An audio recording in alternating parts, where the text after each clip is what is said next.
So, yeah, we are alive. And good afternoon from Rio de Janeiro. We are going to start the semifinal hearings now. And I kindly hand over the word to Madam Franzetti, who's going to preside the panel this afternoon. Please, Madam Franzetti. Good morning or good afternoon. We are here today for this arbitral proceeding on case reference number 123/2021 of the Asian International Arbitration Center. Claimant is LGUP PLC, respondent Jaja Biofuel Limited. I will start today by requesting that each of you introduce yourselves. My name is Erica Franzetti, and I'm the presiding arbitrator. I will start with my co-arbitrators. If you please could introduce yourselves, and then we go to the claimant team and the respondent team. Thank you. May I go? Please. Okay. I'm Rafael. I'm a co-arbitrator here, and it's a pleasure to be among you. I'm really excited to be part of it. Thank you.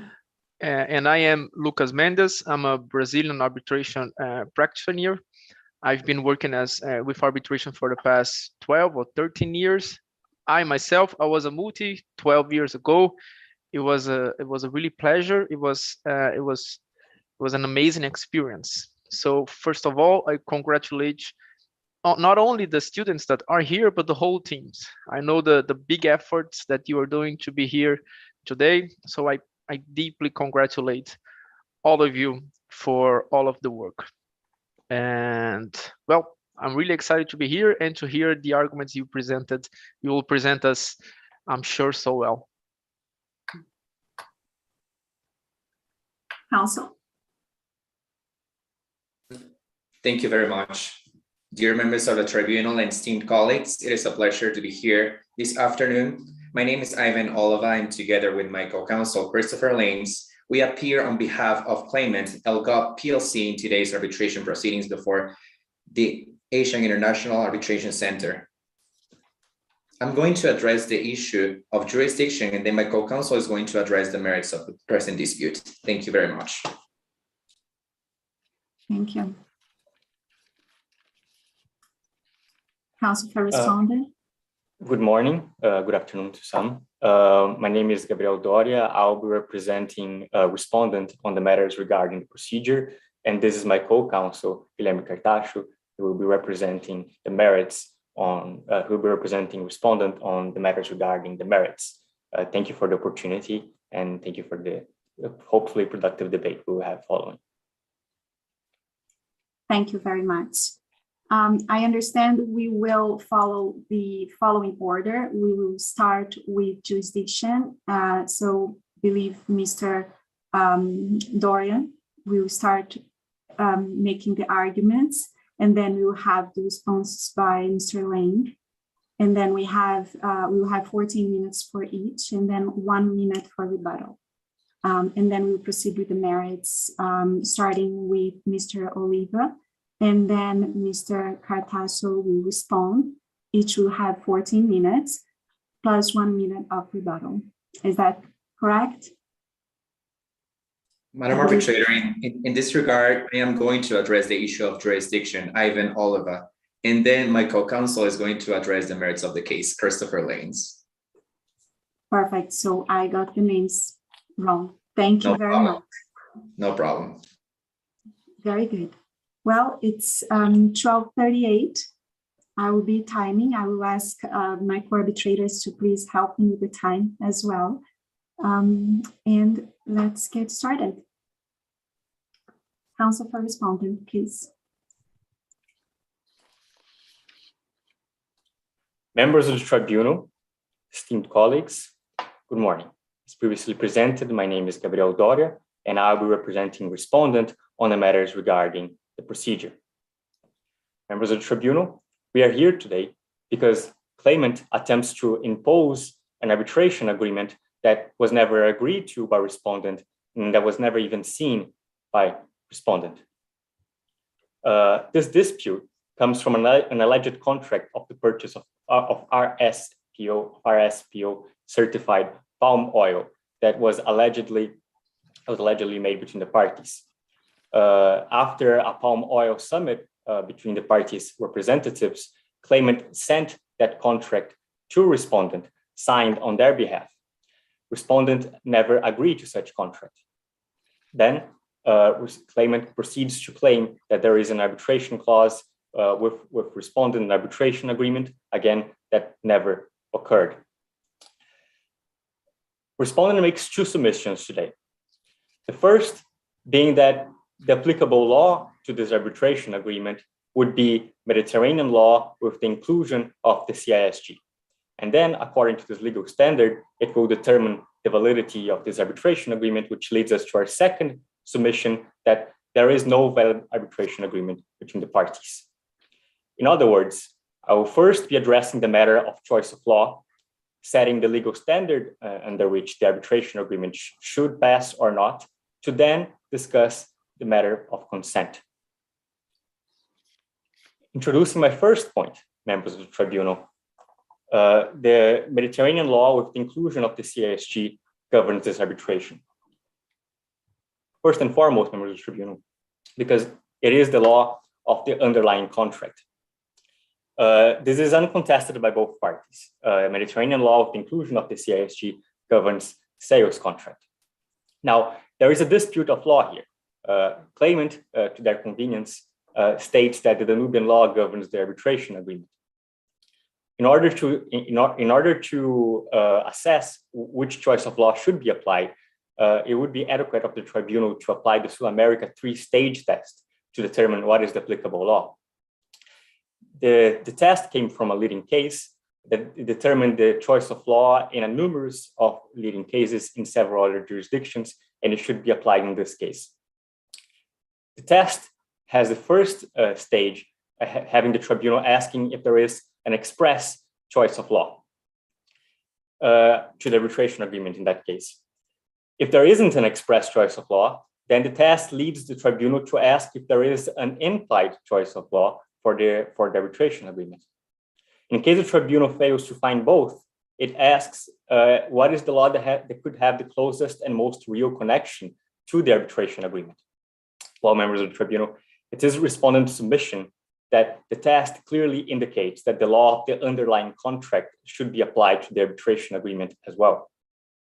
Now, starting with the first test, members of the tribunal, claimant alleges respondent agreed to an arbitration clause that was never even sent to them, an arbitration clause that was never received, an arbitration clause that respondent was not even aware of the contents of. Now, regarding this grave nature, it becomes impossible to discuss an express choice of law, given it was impossible to make an express choice, given that the respondent was not aware of the arbitration clause in its contents. Therefore, the first stage of the SulAmérica test does not lead a valid conclusion. Now, the tribunal should proceed to the second stage of the SulAmérica test, which is to ask if there is an implied choice.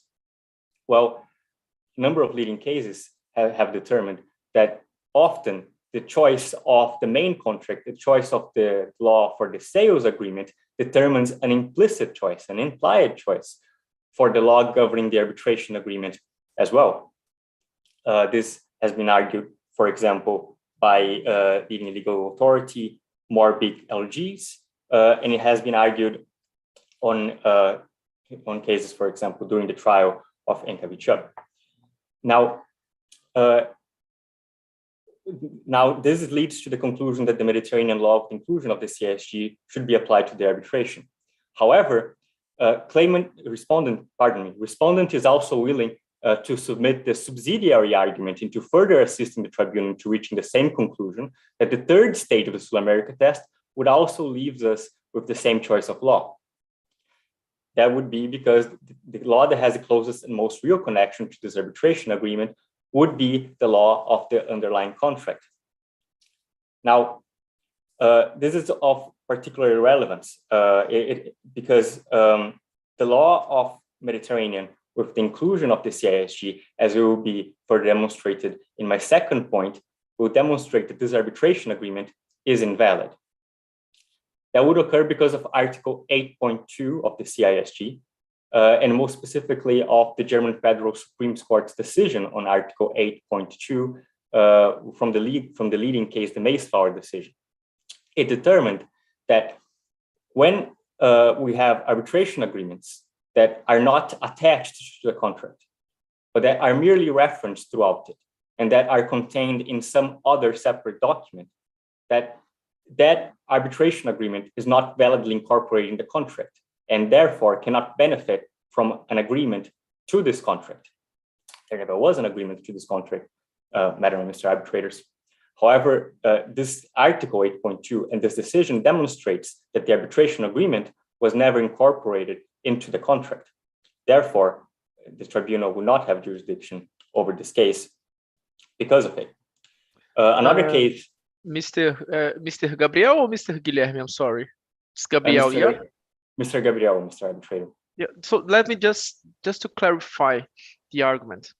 Am I right to understand that the seat of arbitration is Danubia? Well, Mr. Arbitrator, yes, you would be right. However, respondent never. Sorry. No, sorry. So let's go slowly. So the question is, why? How? So why isn't the Danubia? Why isn't the Danubia law closest to the arbitration itself, closer than the law of the CISG in this case, considering that it's the Mediterranean law, considering that the proceedings to set aside the arbitration would be held in Danubia? Can you answer this question? If I have understood Mr. Arbitrator's question correctly, it would be about why the Danubian law does not have the closest connection to the arbitration agreement. Yep. By no means the Danubian law has the closest connection to the arbitration agreement, Mr. Arbitrator, for the reason that the argument for the seat of arbitration demonstrating an implied choice to the arbitration, to the choice of law of the arbitration agreement, is based on the rationale that there was a choice for the seat of arbitration. Respondent never consented to the seat of arbitration being Danubia because it never consented to this arbitration clause and never consented to this arbitration agreement. Now, the case BCY versus BCZ also further supports the thesis that there is an implied choice in the choice of the underlying contract as an implicit choice for the governing law of the arbitration agreement. Now, I have just highlighted to Mr. Arbitrator the fact that there wasn't a consent to the seat of arbitration being Danubia. I would like to demonstrate to the members of the tribunal that there was an express choice to the underlying contract, and thus BCY versus BCZ case would be relevant. If the tribunal would be kind enough to follow me to page 17, please.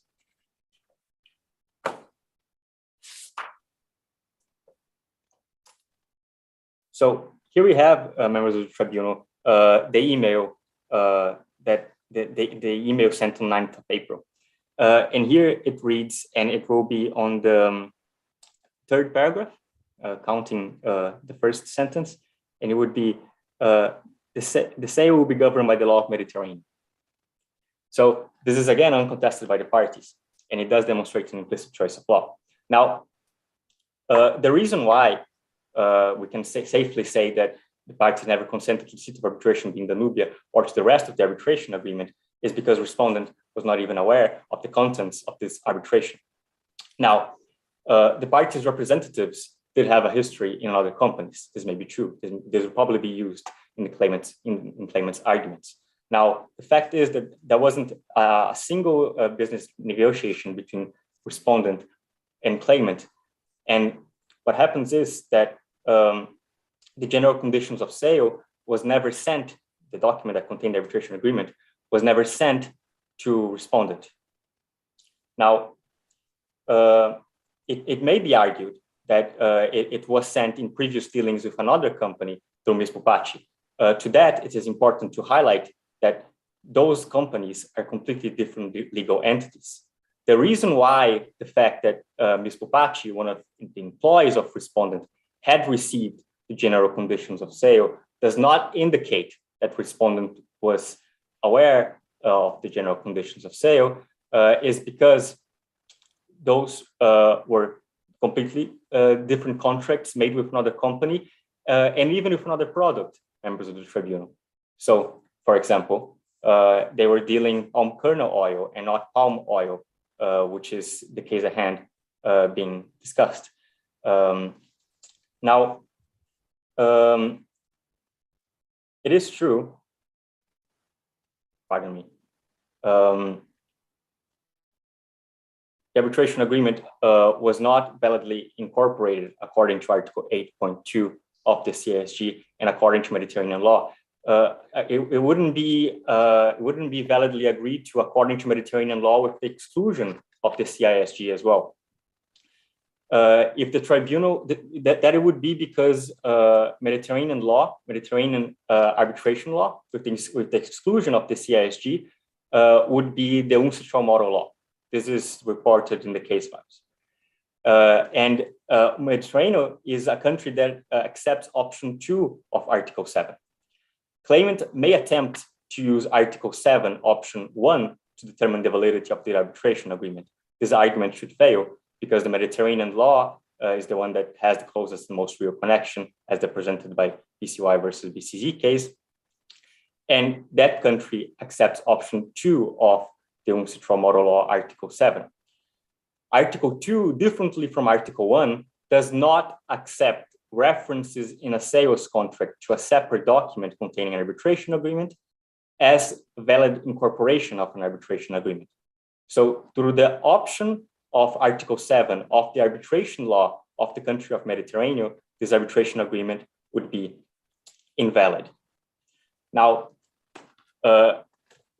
Claimant also changed the arbitration clause in its previous dealings with Southern Commodities. It changed them in 2016. It had 32 contracts in a previous arbitration agreement, which Ms. Pupachi, respondent's representative, actually believed to be the enforcing arbitration agreement at the moment. This is evidenced by the fact that in her email to a claimant, she asks about the application of a non-industry related arbitration institute, because at the time, at the pre-2016 arbitration agreement, they were dealing with an industry-specific arbitration institute. So this demonstrates respondents' complete lack of awareness of the contents of the alleged arbitration agreement. In conclusion, members of the tribunal, Claimant attempts to impose an arbitration agreement claiming that respondent agreed to it, given that respondent never even received it, was not aware of its contents that were changed, and contents that respondent's representatives believed to be different. I submit that the Mediterranean law governs this arbitration agreement with the inclusion of the CISG as well. Thank you.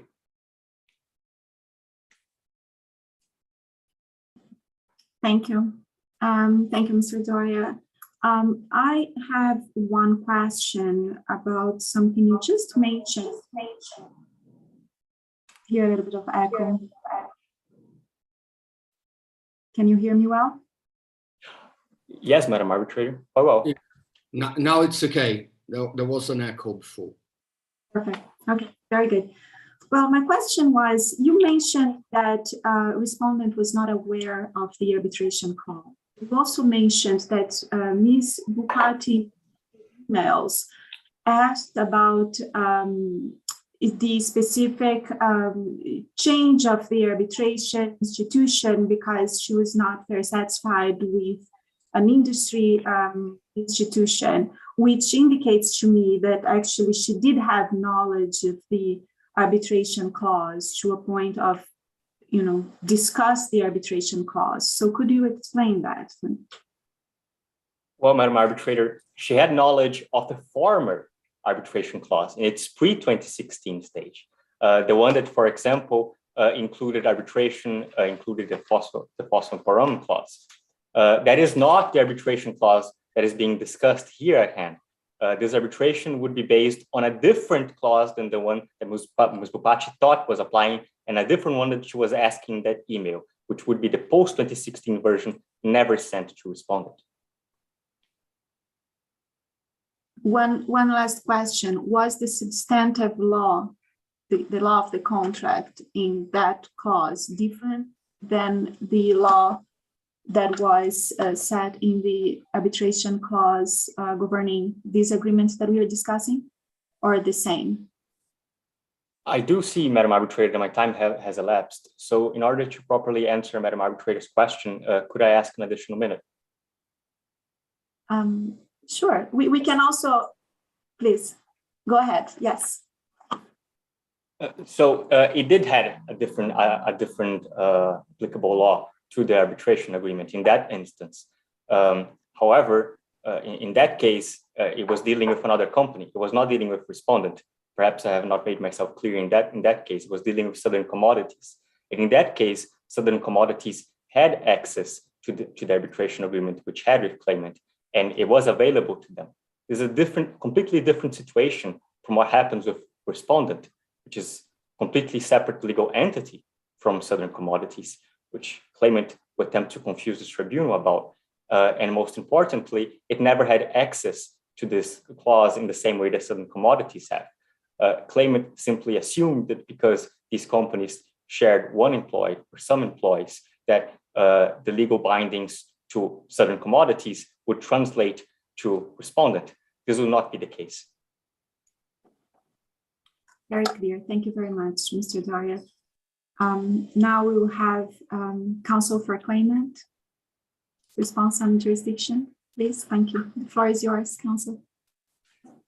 Thank you very much, dear panel of arbitrators, and also dear colleagues. It is a pleasure to be here this morning. My name is Ivan Oliva, and together with my co-counsel, Christopher Lanes, we appear on behalf of LGOP. I'm going to proceed to respond to the objection of jurisdiction presented by respondent.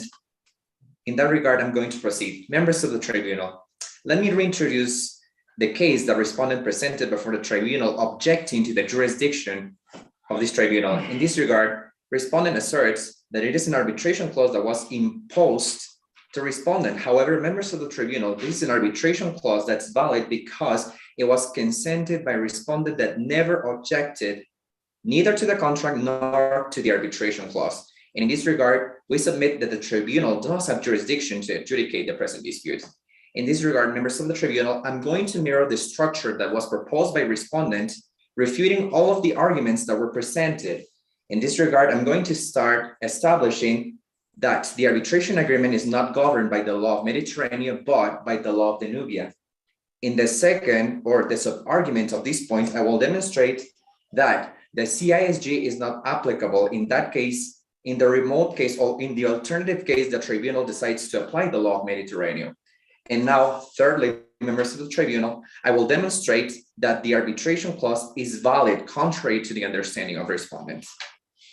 Now, starting with my first argument, members of the tribunal, I would like to point out that we agree with respondent on the fact that the arbitral tribunal has to assess the applicable law to the arbitration agreement based on the reasoning of the Court of Appeals of England in the case of SulAmérica versus Enesa. Members of the tribunal, this case finds the rationale of the New York Convention, specifically in Article 5.1 subsection A, establishing or honoring party autonomy first, and then, of course, the closest and most real connection to the arbitration agreement, in the present case, the law of the seats. Members of the tribunal, this case establishes 3 steps. First, an express choice of law. Second, an implied choice of law. And third, the closest and most real connection to the arbitration agreement. Now, regarding the first element, members of the tribunal, we do not contend that there exists no express choice of law regarding the arbitration agreement, when there exists, of course, an express choice of law to govern the underlying contract, the sales contract. However, in the second step, members of the tribunal, respondent asserts that there exists an implied choice of law just by the mere fact that the party selected the law of Mediterranean to govern the sales contract. Now, members of the tribunal, I would like to bring your attention to this specific point. First of all, In that case, members of the tribunal, respondent relied on the Sul America case confusingly when the outcome was contrary to its own interpretation, because the Court of Appeals of England in the anti-suit injunction determined that the contract was governed by the law of England and not the law of Brazil, even though the parties had selected the law of Brazil to govern the insurance policy. Also, members of the tribunal, this understanding was reinforced in the case of Inca versus Job by the Supreme Court of England in 2020, in which it was the law of the seat that was applied to the arbitration agreement. Now, in this regard, members of the tribunal, we submit that first of all, there exists no implied choice of law just by the mere fact that parties selected the law of Mediterranean to govern the arbitration agreement. And second, we submit that also it is the law of the seat of arbitration that has to govern the arbitration agreement because it encompasses the closest and most real connection to the arbitration agreement. And in this third step, according to the Sul America case, members of the tribunal, my opposing counsel also pointed out that according to the case BCY versus BCC by the High Court of Singapore, that of course follows the understanding of Sul America case, my opposing counsel established that according to this case, it is the law of the underlying contract that has to govern an arbitration agreement. However, members of the tribunal, this understanding is not correct in the present case, because also the High Court of Singapore in the first link case determined that an arbitration agreement is dealing exclusively with procedural issues. In this regard, members of the tribunal, an arbitration clause is dealing, of course, with matters that are contentious and not a friendly relationship between the parties. This is why members of the tribunal, as it was also established by the Court of Appeals of France in the Kebab case versus Food Group, in this regard, members of the tribunal, it is the law of the seat that has to govern an arbitration agreement in order to avoid problems related to public policy, specifically because of an implied choice of law that is alleged by one party when there are objections to the arbitration clause, because as it was rightly pointed out by Mr. Arbitrator at minute 7.29, according to the seat of arbitration, it is a seat of arbitration where the enforcement proceedings are going to be decided and also possible annulment proceedings. This is why the law of the seat has to govern the substantial validity of an arbitration agreement. Now, moving on to my second submission, the second argument that was presented by a respondent concerning the applicable law to the arbitration agreement. In the alternative case, the tribunal decides that it's the law of Mediterranean that governs the arbitration agreement. Members of the tribunal, we submit that it should be the non-harmonized law of Mediterranean and not the CISG for the following reasons. First of all, members of the tribunal, the scope of the CISG is completely clear. The convention only regulates sales contract. Now, members of the tribunal, according to Article 4 of the convention, it is proper to establish that the scope of the convention is limited specifically to sales contracts. And in this regard, members of the tribunal, now that respondent alleges that the arbitration agreement is invalid according to its own understanding, I would like to draw your attention to Article 4 of the CISG, specifically subsection A, where it establishes the validity of the contract or any of its provisions or any usage establishing before members of the tribunal in Article 4. This convention governs only the formation of the contract of sale and the rights and obligations of the seller and the buyer arising from such a contract. In particular, I would like to make an emphasis in here, except as otherwise expressly provided in this convention, it is not concerned with subsection A, validity of the contract or any of its provisions or any usage.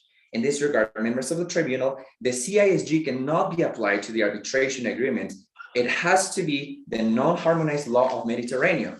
And of course, members of the tribunal, about this point, it is also important to highlight that the secretary commentary of the CISG established that the CISG will never validate a dispute settlement clause that is not already valid according to domestic law.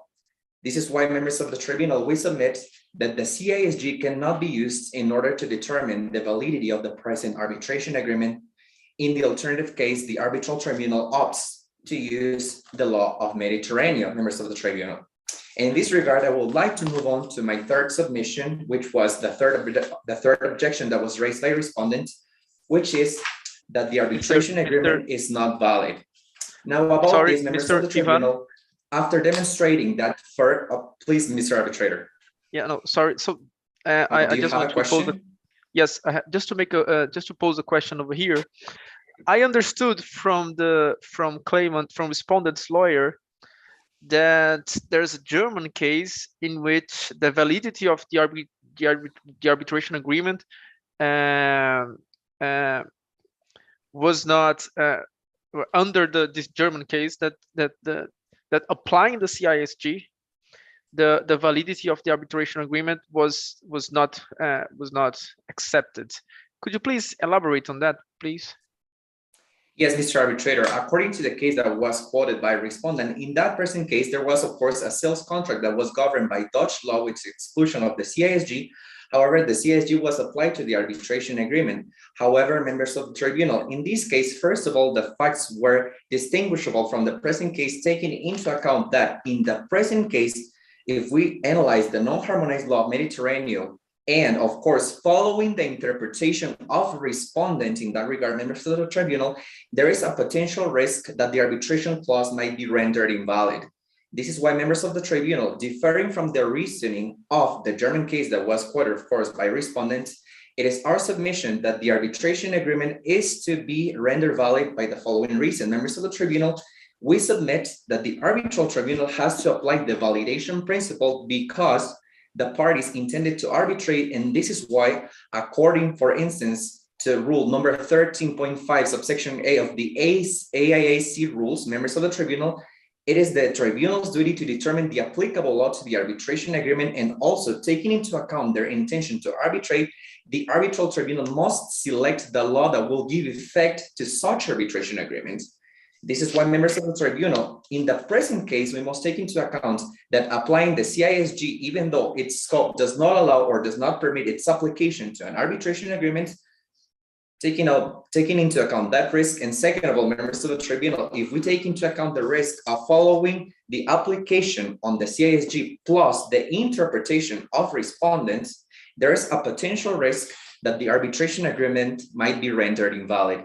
And this is why members of the tribunal, coming back to the first analysis, which was proposed by respondent itself, applying the SulAmérica case, members of the tribunal, in that case, the validation principle was applied as it is established by scholars such as Sabrina Pearson, because analyzing the SulAmérica case, members of the tribunal, there were several factors that indicated that actually militated in favor of the law of the underlying contract as suggested by respondent. For instance, taking into account these factors, first of all, the contract was drafted in Portuguese. Second, the currency of the contract was Brazilian reais. Also, the insurance policy had a jurisdictional clause.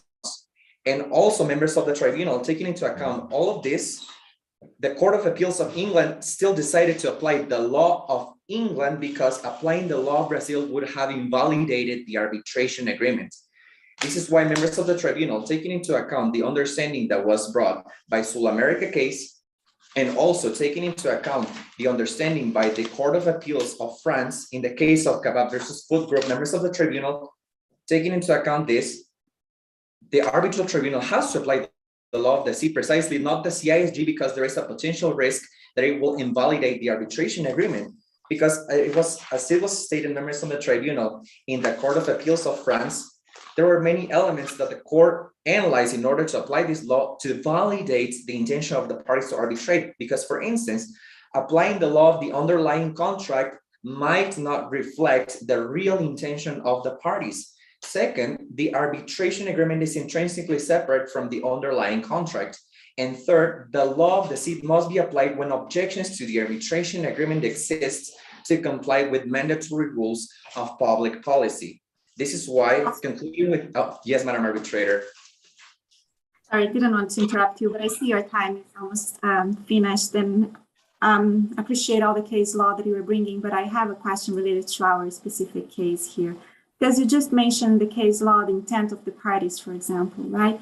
And your submission here is that the applicable law is Danubia because that's the seat of the arbitration and it has the closest connection.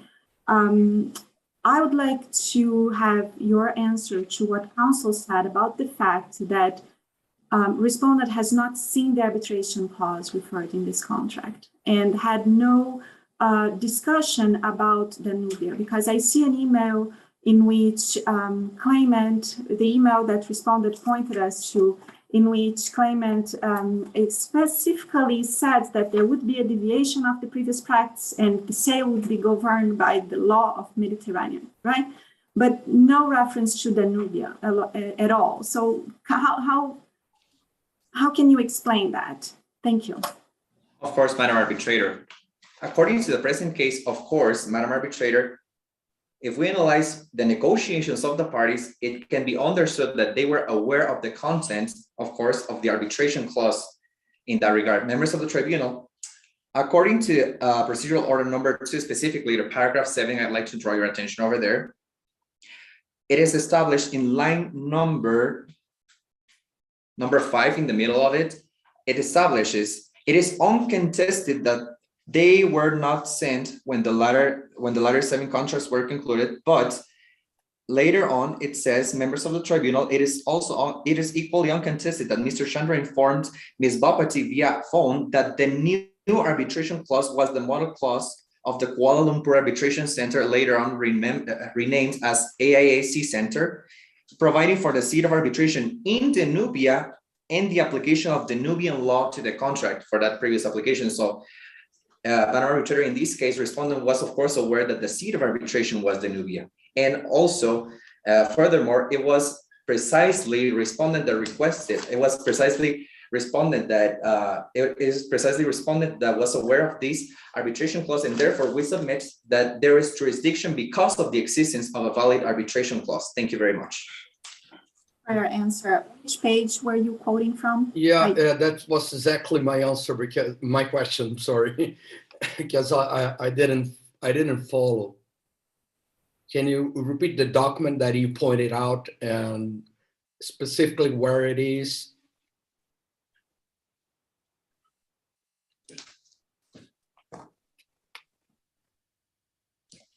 Oh, Madam Arbitrator, I have a question. Are we going to proceed with the rebuttal and sorry rebuttal, or are we going to move on to the merits directly? I think we had a connection issue probably. So Mr. Loretti and I had the same question, which was a very quick one. Where in the record is the document that you just showed to us? Which page of our files can we find that? Did you hear me? I can hear you perfectly. It seems that counsel for claimant is having issues to hear us. Madam Arbitrator, could you please repeat your question? It was about a change, but I couldn't understand what the question was. No, very simply, where is the document that you pointed to us? Where can I find which page? Oh, of course, it's page 48, procedural order number 2, in paragraph number 7, in the last. Just a second, page 48. So I'm here. No problem, Mr. Arbitrator. So can you continue? Which paragraph? Yeah. Oh, it's paragraph 7, line number 7, in the middle of it.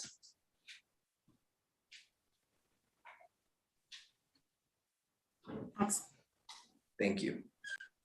If my colleagues don't have further question, I would suggest that we have the 1 minute of response. Okay.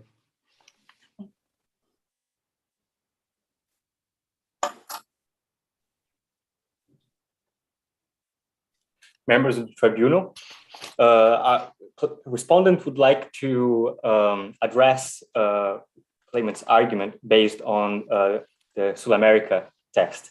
It claims that respondent's counsel has a wrong understanding of this case. Respondent is not equipped with the case files of SulAmérica here, but is equipped with the C versus D case files of 2007, a ruling that has commented on the SulAmérica decision. And it quotes, the English High Court firstly understood that in the absence of an express choice of law for the arbitration agreement, parties are assumed to have intended the whole of their relation to be governed by the same system of law. Thus, further supporting the argument, there is an implicit choice for the law of the underlying agreement. Claimant's counsel cites a lot of case law in an attempt to confuse the tribunal and distract it of the fact there is no clear consent here and thus the validation principle does not apply as it lacks consent to arbitrate. Thank you. Thank you very much. Counsel for Claimant.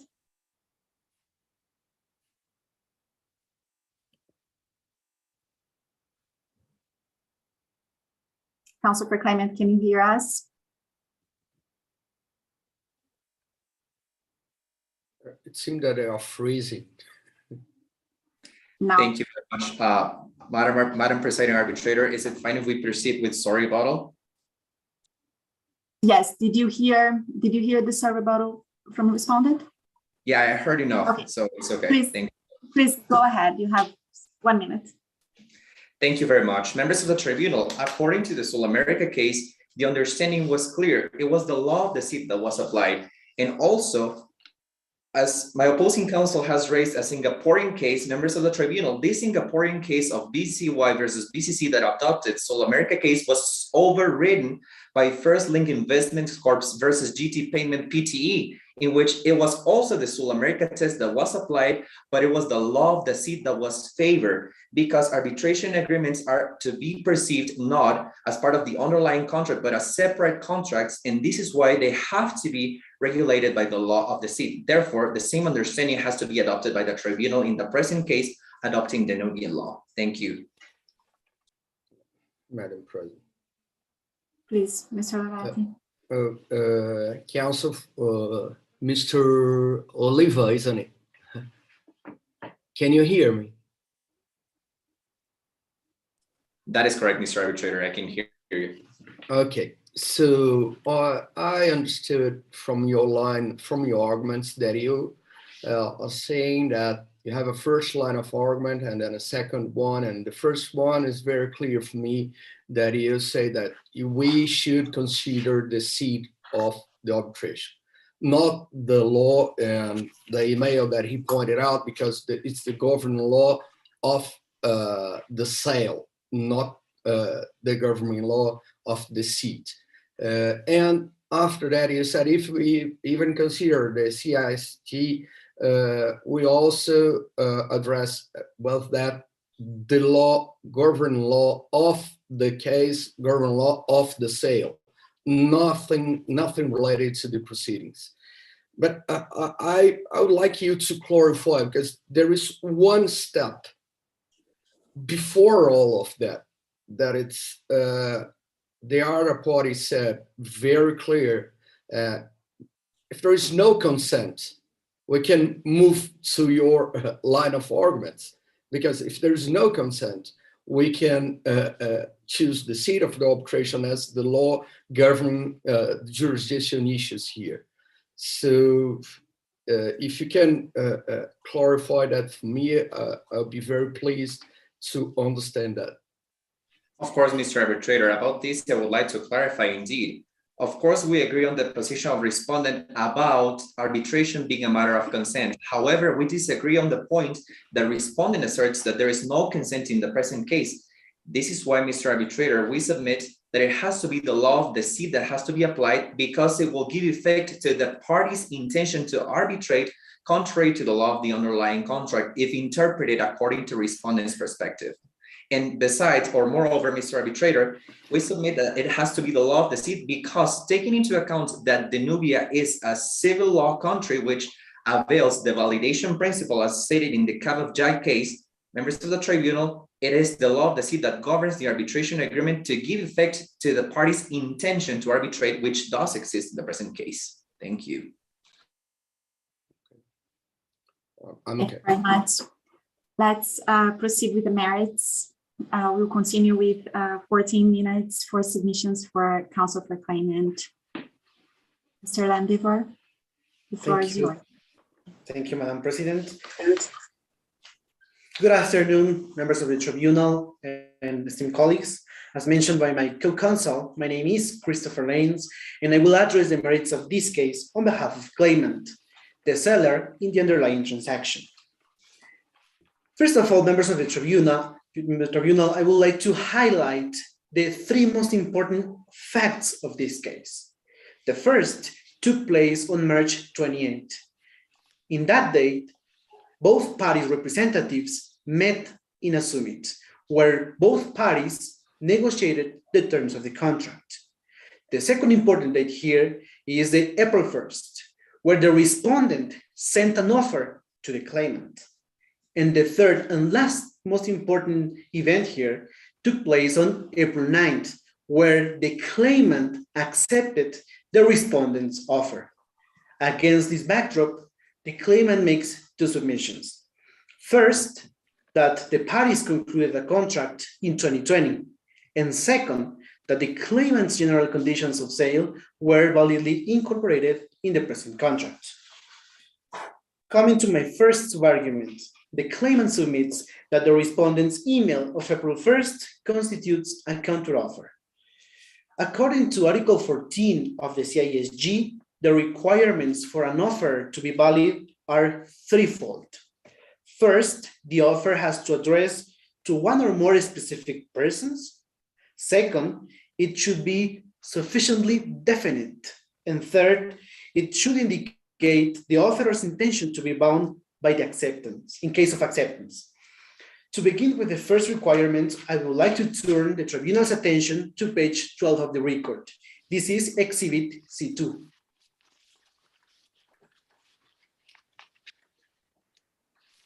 Sorry, which page? Page 12 of the record, which is Exhibit C2. It's okay, I'm here. Yep, me too. In this page, members of the tribunal, we can see that this offer is addressed exclusively to claimant. Therefore, the first requirement is met in the present case. As to the second requirement, I would like to turn your attention to paragraph number 4 that starts with the words "in light of that." In this paragraph, the offer states the goods, quality, quantity, and delivery terms. And members of the tribunal, according to Article 14 of the CISG, when an offer indicates at least the goods, quantity, and price, the offer is sufficiently definite.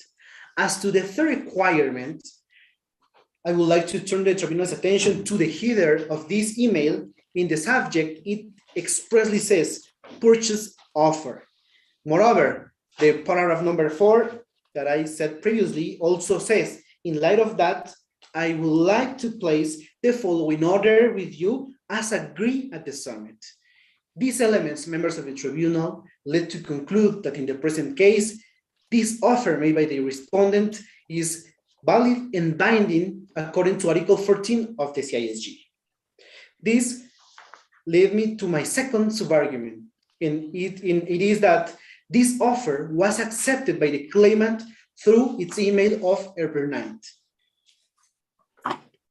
An acceptance, according to Article 18 of the CISG, is a statement indicating assent to an offer, which in the words of several courts and scholars, the acceptance or the assent of an acceptance should demonstrate a corresponding intent to be bound by the terms of the offer. In other words, members of the tribunal, in order to determine if the acceptance accepts the terms of the offer, we have to compare both documents. In this regard, I would like to call your attention once again to page 12 of the record where we have the offer. In this offer, members of the tribunal, we can find 4 elements for acceptance.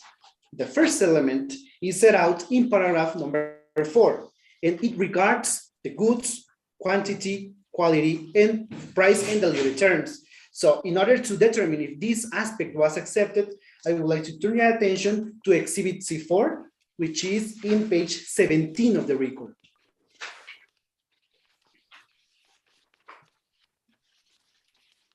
This exhibit is the document that claimant submits its acceptance. In the second paragraph, in the last line, the claimant responded the following: I have inserted the terms of your offer into the contract, which we accept. Therefore, we conclude that the first point of the offer was mirrored in the acceptance. Now, if you can come back to the offer, which is in page 12 of the record, the second point for acceptance can be found in paragraph number 5 and paragraph number 6. and it regards to the content of the contractual documents. Specifically, the respondent expected that the content of the contracts should be two aspects. The first, the contract should be based in the model contract of PUCPR, which was used also for the kernel oil contracts. And second, that the contract of this case were largely comparable to those contracts that the negotiators concluded for the kernel oil. In order to know what were the aspects of those contracts for the kernel oil, I would like to turn your attention to the procedural order number 2. Which page, Council? Since page 48. Okay. In these members of the tribunal, specifically in paragraph number 7. Okay. Here it says that all, well, if I can make a literal read, it from line number 3 of paragraph 7, from the middle, it says, all contracts, talking about the contracts for the kernel oil, all contracts were based on claimant's template used for the contract in dispute and declared claimant's general conditions to be applicable. Therefore, the claimant, in order to comply with the respondent's expectation, the claimant based or drafted the contract using the PUCPR model contract, and second of all, declared that the claimant's general conditions of sale were also applicable. Therefore, we conclude that the second point was also mirrored in the acceptance. Also, I have a question. Yeah, no, please, Erica, you can go. Okay, very quick question, and then you ask yours, Mr. Mendes. Here you said all contracts were based on claimant's template, and I'm going back to the prior sentence to understand which contracts are those exactly that we are talking about. And those are the contracts that were concluded between Ms. Bupati and Ms. Chandra. But Ms. Bupati was not at the time with respondent, was she? She wasn't, Madam Arbitrator, but so those contracts were not signed by respondent, is that correct? Is that correct? The respondent was not a party of those contracts. However, Ms. Bupati negotiated those contracts, and was Ms. Bupati who requested Mr. Chandra to observe those contracts and largely comparable or largely make the contracts for the present case quite similar to the others. Therefore, the claimant, under the request of the respondent, drafted the contract using the previous model contract and also declared that the claimant's general conditions of sale were going to be applied because Ms. Bupati, on behalf of the respondent, expected that when she made the offer. Therefore, we conclude that the second point for acceptance was mirrored from the offer. Now, the third point for acceptance, members of the tribunal, is also in the last part of paragraph number 6, and it regards the respondent's expectation that the law governing the contract should be the Mediterranean law. And indeed, members of the tribunal, the acceptance declares that the Mediterranean law should govern the contract in the present case. The last point of the offer is also in paragraph number 6 of the offer, and it states that in case of go to arbitration, respondent required that at least it should be an institution that doesn't deal with palm oil disputes exclusively.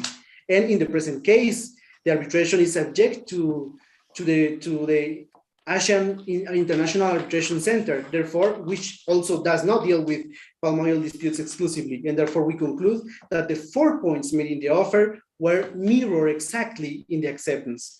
And according to Article 18 and 19 of the CISG, in the present case, the contract was concluded when the acceptance was mirrored the offer. Now, turning to my second submission regarding the incorporation of the standard terms, first of all, I would like to highlight that the CISG doesn't contain specific provisions dealing with this matter. However, many courts and scholars have stated that this matter should be resolved by looking the rules of the CISG regarding the contract formation, and the contract interpretation. In this regard, the CISG Advisory Council Opinion 13 set out two approaches to deal with this issue. The first approach is the moderate approach, which for a valid incorporation only requires a clear reference that the standard terms apply to a contract. The second approach is the strict approach. This approach, in addition to a clear reference, also requires that the other party could have a reasonable opportunity to notice those standard terms. In the present case, the claimant invites the tribunal to follow the moderate approach, taking into account the opinion of the professor Aizelech, a former secretary of the CISG Advisory Council, in which he says that the moderate approach has more sense in terms of commercially speaking, because in this era of the humanity of the story, it is not too difficult to require or to look for the standard terms that the other party is intending to incorporate, as it was, for example, in 2000 when the German Supreme Court stated the stricter approach. In the present case, from the contractual documents, we can find that there is a clear reference to the standard terms, and therefore, this requirement is met in the present case. But in case the tribunal were to follow the strict approach, in the present case, the claimant submits that the first requirement is met because the intention to incorporate its own standard terms was shown to the respondent. And to the second requirement, which is that the other party has a reasonable opportunity to take a look on those standard terms, the German Supreme Court in the machinery case never said that the only way to comply with this requirement was by attaching those terms to the other party. What the German Supreme Court said is that this requirement is met when the other party has a reasonable opportunity to take notice on those terms. And in the present case, the respondent, through Ms. Bupari, its negotiator, had a reasonable opportunity to know the content of those terms, because from a perspective of a reasonable person, a negotiator that has concluded at least 8 contracts subjected to the same general conditions, it's reasonable to understand that know the content of those standard terms. And therefore, in the present case, the claimant submits that the respondent, through its negotiator, had knowledge of the content of the standard terms, and therefore meet the requirements under the last strict approach. And therefore, those terms were validly incorporated under the CISG. With this, the claimant requests the tribunal to declare that in the present case, both parties concluded a contract in 2020, and moreover, that the claimant's general conditions of sale were validly incorporated into such contract. With this, I conclude my submissions. Thank you, Mr. Lanes. Any questions? Ms. Loretti seems to have a question. Yes, I do have it. I mean, I'm following the same path. I'd like to understand that Ms. Bupati was working for a different company at that time, and was the mother company.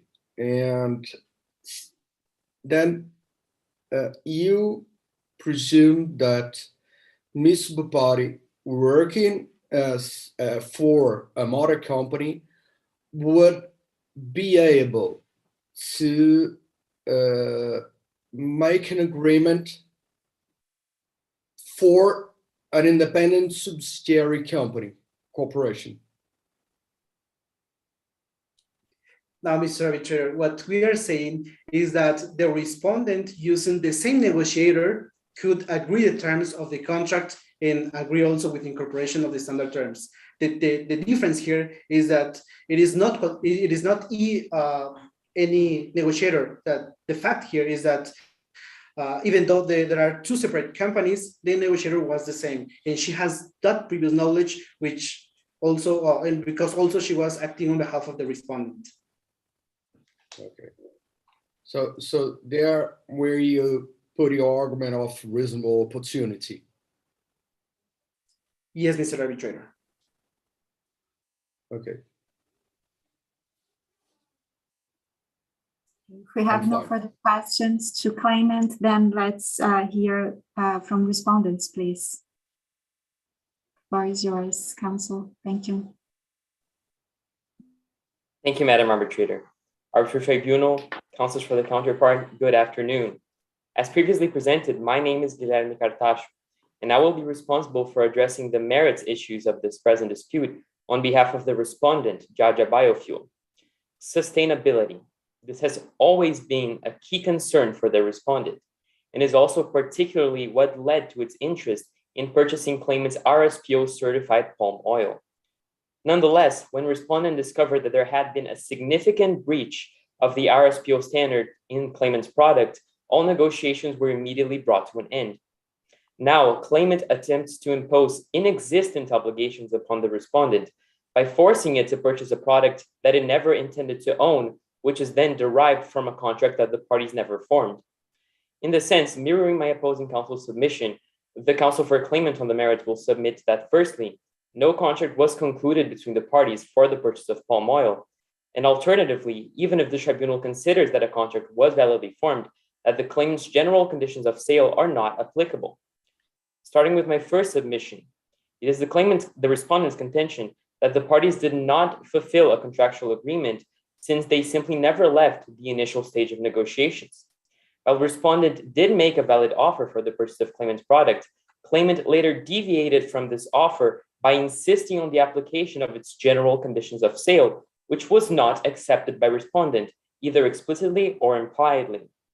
And in this sense, the offer that was cited by the opposing counsel regarding in page 12 demonstrates that respondent had an opposition to the contract submission to arbitration in an institution that solely handled palm oil disputes. And this can be shown to the tribunal if you can follow me to page 12 of the case files. Yeah, I'm here. I'm here as well. So this is the email containing the alleged offer that was sent by Ms. Bupari, who is the head of purchasing for respondent. Starting on the third paragraph from the bottom to the top, on the second sentence of this paragraph, it starts with "as already."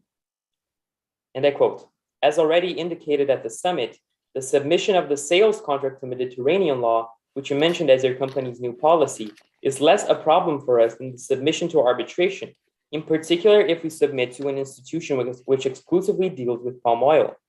As such, this passage demonstrates that the offer merely provided for the continuation of the negotiations. The respondent had not yet been convinced of the entirety of the terms of the contract, and as such, further discussions regarding the scope of applicability of the claimant's general conditions of sale were to be held between the parties. Nevertheless, this did not happen, and the claimant attempted to unilaterally impose the application of its general conditions of sale in the email containing the alleged acceptance. However, this was not an acceptance. Apologies to interrupt, but so is the arbitration clause an essential clause of the contract for the contract formation? You're saying that, if I understood your argument correctly, you're saying that because there is a mention that the arbitration was still an open negotiation, that would mean that the contract was not formed. So is there a submission that the arbitration clause is an essential clause for the validity of the contract? It is, Madam Arbitrator, and this is specifically by virtue of Article 19, subsection 3 of the CISG, which regards that clauses for the settlement of disputes is considered to alter the terms of an offer materially. And since the general conditions of sale were the alteration that was proposed by the claimant in the alleged acceptance, and this general conditions of sale contained an arbitration clause. And then for this reason, this constitutes a material alteration. And in this sense, the email that was brought forth by the opposing counsel on page 17 of the case file, which it regards as an acceptance, was, however, a counteroffer. And this is clearly highlighted through an analysis of Article 19, subsection 1 of the CISG. And this article states that a reply to an offer which purports to be an acceptance, but contains additions, limitation, or other modifications is a rejection of the offer and constitutes a counteroffer. And as is described on page 17 of the case files, which the opposing counsel did not bring to the attention of the tribunal, it mentions further from the alleged acceptance, that was the only thing that was brought forth by the opposing counsel, it states that in addition, claimant's general conditions of sale apply to issues not regulated in the attached document. This passage clearly establishes that the claimant did not accept respondent's proposition. And this is because of this specific insistence in making use of the claimant's general conditions of sale, which was not contained in the initial offer. Consequently, there was a material deviation from the terms of the initial offer, as has already been provided under Article 19, subsection 3 of the CISG. And due to the fact that the parties' disagreement pertained specifically to the arbitration clause contained in the general conditions of sale, this change is material in nature, and as such, it cannot be regarded as an acceptance, but rather as a counteroffer. And in this sense, what claimant attempts to do in this instance was to unilaterally define the place of jurisdiction of the arbitral institution of the contract, even while it had full awareness of respondents' disagreements or respondents' hesitations to this very arbitral clause. As was described under the Les Verrier versus Martinwork case that was judged by the French Supreme Court, the unilateral imposition of the place of jurisdiction that would govern the contract is considered to materially deviate from the offer. And in this sense, the claimant attempted to unilaterally impose the arbitral clause in this sense because of this reference to the claimant's general conditions of sale, which were not at any point negotiated between the parties prior to this counteroffer. And in this sense, even while the respondent did present a valid offer, it was not accepted by the respondent, it was instead countered. Nevertheless, this counteroffer was not accepted by virtue of the parties' later conduct following the last communication that was held between the parties. And this is specifically... Sorry, Mr. Guilherme, sorry to interrupt you, but I'm reading the whole document here. Okay, I am on page 17. And the last paragraph of the document says that I have sent you 2 signed versions of the contract documents. Could I kindly ask you to sign 1 copy and return it to my files and the necessary paperwork for shipments?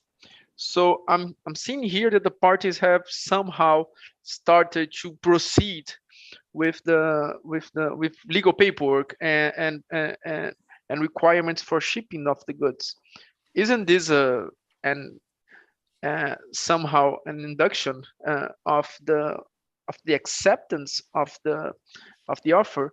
Because you are sustaining that the following phrase is not an acceptance of the offer, which is, let me see if I'm in addition, claimant's general conditions of sale apply to issues not regulated in the attached document. So it's not really clear if it accepts or if it doesn't accept. But the last sentence seems that they are following on with the supply. Could you address this issue, please? Mr. Arbitrator, the parties did not conclude a contract, and this passage that has been read by Mr. Arbitrator does not represent that this was an acceptance. It is true that the parties had initial discussions regarding the possibility of a letter of credit, but following the parties' last communication on 3rd May 2020, they remained silent for 5 months. And so even if there were preliminary discussions regarding the contractual performance, the performance never occurred in over 5 months after the last party's communication. And regarding the signature of the contract, there was no signature by respondent in the contractual documents, even despite claimant's insistence for them to do so. And in this sense, even if the tribunal considers the previous dealings between Mr. Chandra and Ms. Bupati, in those cases, 80% of the times that they had agreed on contracts, they were signed and later performed. In the remaining 5 cases, nevertheless, it was not signed. But there is a fundamental difference to this present discussion, that the contract has not been performed until the termination of the negotiation that was made by respondent. And as such, the circumstance in this present case is unique, as there has been no signature by respondent, and there has also been no contractual performance in the 5 months since the party last communicated. And as such, even if the tribunal considers that a counteroffer was made, it was still not acceptance, specifically by virtue of this lack of signature and by the respondent's disinterest to pursue a commercial relationship with the claimant. And as such, by virtue of this analysis, no valid contract has been concluded between the parties in the present case. Nevertheless, even if the tribunal does consider that a valid contract was formed, the claimant's general conditions of sale were still not validly incorporated. And this is my second submission. And firstly, it is necessary to establish that the 2 requirements brought forth by the opposing counsel under the CISG opinion number 13, that being the strict and the moderate approach, are not applicable to this present case. And this is for one simple reason, that the CISG opinion number 13 in these approaches established that the parties must have had previous dealings subjected to the same standard terms for those approaches to be applicable. And this is not the case of the present discussion. And that is because Ms. Bupati and Mr. Chandra had a personal relationship. This relationship never extended to the practice of claimant and respondent in themselves. And as such, Southern Commodities simply is not a party to this arbitration. That for any practices that Ms. Bupati developed while working for Southern Commodities, the practices developed with Mr. Chandra are not relevant for this present dispute, since Southern Commodities and respondent are entirely separate legal entities. And as such, reducing a complex business relationship to a single person, and that is Ms. Bupati, would be to disregard the many different aspects that are involved in a transaction of this level of complexity. Ms. Bupati did not single-handedly carry out the negotiations for the alleged contract that was formed between the parties in 2020. This negotiation was also carried out by, for instance, a team of lawyers and the assistant for both parties. And as such, to boil down the present dispute to the activity of simply two individual persons does not adequately reflect the nature of the present dispute that this tribunal faces. Nevertheless, there is another fundamental difference between the previous 40 contracts that were concluded between Mr. Chandra and Ms. Bupati and the present instance. And that is that the products that are being sold in those two instances are fundamentally different. In the previous contracts that were negotiated between Ms. Bupati and Mr. Chandra, the sale was for palm kernel oil, which is a different product from the palm oil that the parties were discussing in 2020. And as the Société HH versus Sarl MG case that was judged by the Court of Appeals of Paris determined, in a case where the parties had concluded previous contracts for a sale of a specific type of fabric. Nevertheless, in newer dealings, they had changed the product that was being sold to a different type of fabric. The court in this case then concluded that the parties could not rely on previous usages that had been formed as a result of these previous dealings for a different type of product.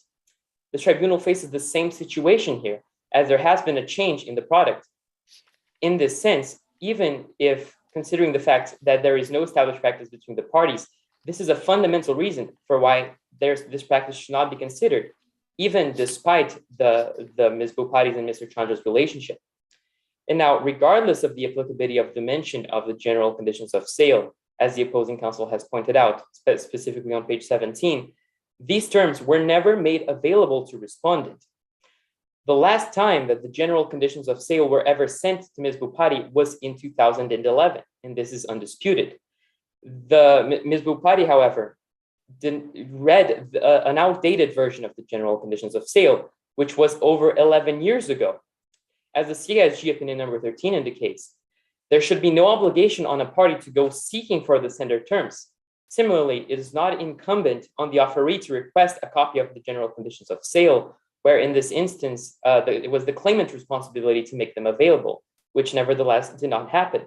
As such, it would be an unfair burden on respondent to require it to search for an outdated file that is over 11 years old, where it should have been claimant the one to send the general conditions of sale if they wish to make use of these terms. As such, even the revised version of the general conditions of sale in 2016 was merely mentioned briefly by the claimant. Nevertheless, it was never made available to the respondent. As such, it was not even aware of its clauses, specifically the arbitral clause contained in Article 9. As such, it is not possible to argue that the general conditions of sale have been validly incorporated in this instance. I have a question here. Which weight, in your view, should the tribunal give to the telephone conversation between Mr. Chandra and Ms. Bupati, which is, I understand, is not contested in this case, in which they discussed the seat of the arbitration, the particular arbitral institution? What is your Madam Arbitrator, firstly, I see that my time has elapsed, so may I ask to just have 1 additional minute to answer your question and wrap up? Thank you, Madam Arbitrator. This conversation did regard these terms, and it did regard this issue. However, this sole conversation cannot be regarded as a reasonable opportunity for a respondent to take notice of the standard terms. And this is for the specific reasons that the availability of the standard terms needs to be made. And as such, even if there were references, including in the telephone conversation that Madam Arbitrator pointed, this is not sufficient to render the claimant's general conditions of sale applicable, as it was required for the claimant to make them available for the respondent, which, however, never happened. And now, as such, I now finish this. Will the applicable law, so here another issue for the tribunal to decide, which we already discussed, is what is the applicable law no, because the applicable law to the contract is clear. My apologies. Moving on. Okay, so I would just now to finish my pleadings by restating my request for relief. That firstly, that the parties did not conclude a contract in this present instance, and that even if the parties did conclude a contract in the view of the tribunal, that the claimant's general conditions of sale were not incorporated. Thank you for your time. Thank you. Mr. Arati. Thank you. Can I ask a question for Councilor Cartacho? Is that right? Yes. Thank you.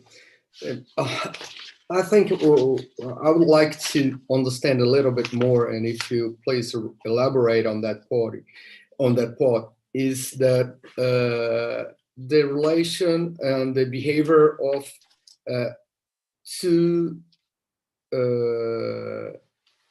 Mr. Forrest Rain and Mr. Forrest Rain and Ms. Foucault. Can you please tell me that explain about their behavior in relation to this contract? And I also would like you to address, I have here the written statement of James Chandra, and James Chandra, Mr. James Chandra, he said that I was not worried, and I quote, page 11, item 14, I was not worried that Ms. Bupati did not send back a signed version. That happened before, and the practice established with Ms. Bupati in our previous contracts was that unless she objected to the terms of the contract documents within a week, she accepted them.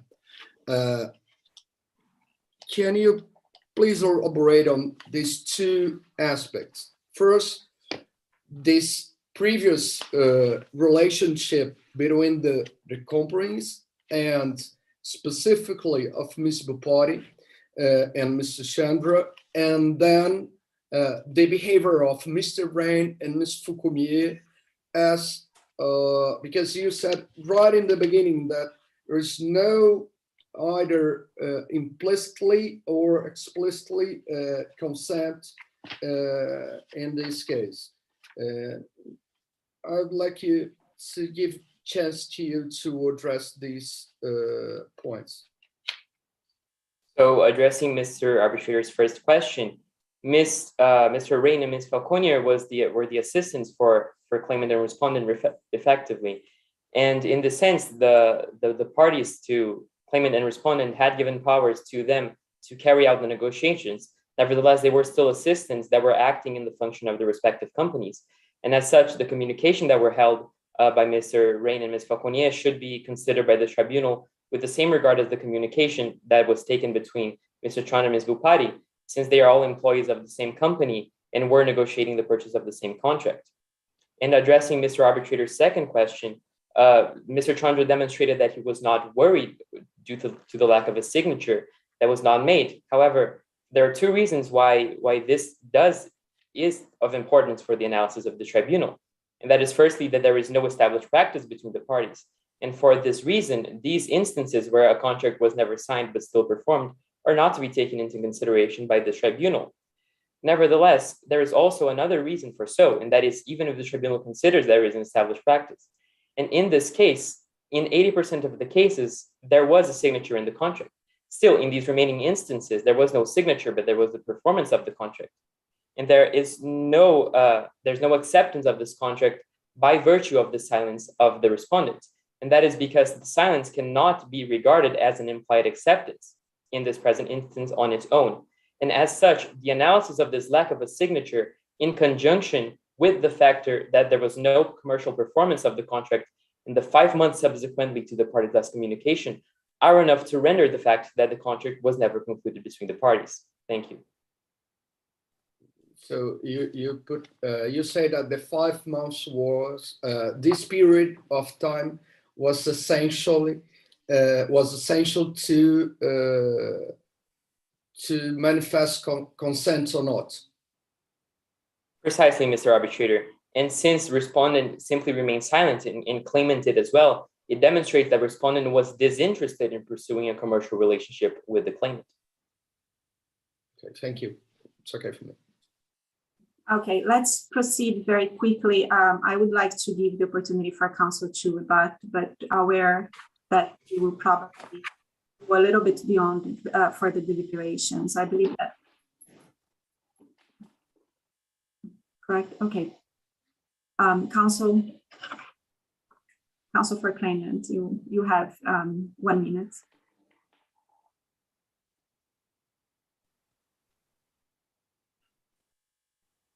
I think counsel for claimant is having issues again. No, I think they could hear us. Great, thank you. Please. I think there is a delay for them. The tribunal. Then it will proceed. Members of the tribunal, the respondent's counsel asserted that the arbitration clause was an alteration because it was imposed unilaterally. However, what opposing counsel seems to overlook is that the respondent's offer regarding the arbitration clause was too broad because it did not object to arbitrate, provided that the arbitration institution were not industry related. Therefore, we conclude that the arbitration clause was not imposed unilaterally. Thank you. Respondent. Thank you, Madam Arbitrator. It is not the respondent's contention that it was imposed. Nevertheless, the respondent needed further clarifications on the scope of applicability of the general conditions of sale. And this is because even though there had been an alteration in 2016, this passage that was highlighted by the imposing counsel clearly demonstrates that the respondent still firmly believed that there had still been the submission of arbitral disputes to an arbitration clause that was related to palm oil disputes. And as such, respondent was still not convinced or was not informed of the entire scope of applicability of the general conditions of sale. And as such, claimant did not even show a willingness to further explain or discuss the provisions of the general conditions of sale, but simply made a brief mention that it were to be applicable. And therefore, there was an imposition of this clause in the sense that it was not revealed to the parties or it was not entirely discussed their scope of applicability. Thank you. Oh, thank you very much, counsel. We will conclude the arguments at this moment in light of the time. I am not sure how we are. I understand we need to go to a separate room for deliberations and then come back for announcement. I'm just not sure how exactly. So can I give an idea? Do you mind, Erica and Ricardo? Do you mind we move to a Google Meet room? Or maybe let me see if I can easily. I think at this moment probably we can stop live streaming. I understand you have. No, because we need to transmit who won. No, I understand. I just thought that we would be able to pause here and perhaps disconnect with counsel, and then they would get back in. But if that's not the case and you prefer that we disconnect and go to a Google room, you give me the instructions because you have the power. Yeah, no. Yeah, I'm trying to discover what we can do now. Okay. So I'm going to do the following. I am going to put this. I think it's going to work. I'm going to put Ricardo Loretti and Erica at a different room. Did something happen to you, Erica and Ricardo? Yeah, I've been invited to join room 1. Cool. So we are moving. I'm going to move there with you, and then we'll come back in, I don't know, some minutes with the decision.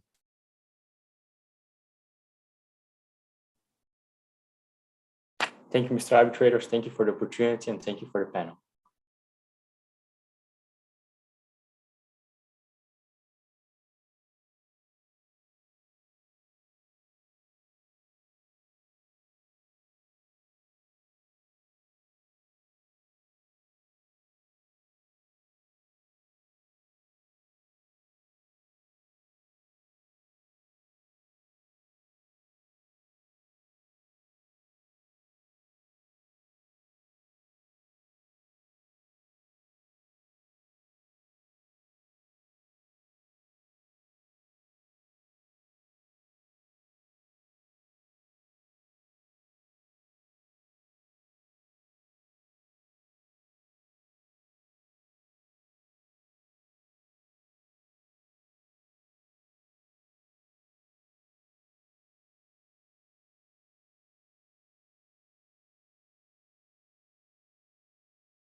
Counselor, Good afternoon. where's your colleague? I'm not sure if Mr. Mendes is with us. Here he is. We have counsel for both. Do we have counsel for both? We'll give a few seconds to have counsel back. Madam Arbitrator, sorry, my co-counsel has to leave the room because of personal issue, but I will receive the feedback. Yeah. Okay, thank you. Okay, and we do have counsel for respondent. Yeah. Well, okay, the tribunal has deliberated, and as noticed, it took us a little bit, and the reason is that it was not easy to come to a decision. Both teams are extremely talented and have shown that you are very well prepared. So I think despite of what the result is here, I want the four of you to know that we have no doubts that you have a magnificent career in international arbitration, because I think what you have been doing at this moment while you're still at school, putting yourself in a situation in which you have to argue cases, it's really a tremendous effort that you are putting in your career. It shows your commitment. It requires courage. It requires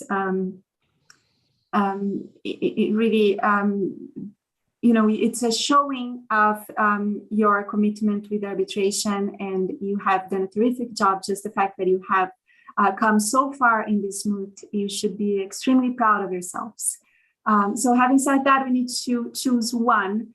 And having to choose one, we have concluded it is an unanimous decision of the tribunal that the Universidad Rafael Landivar will be going to the final.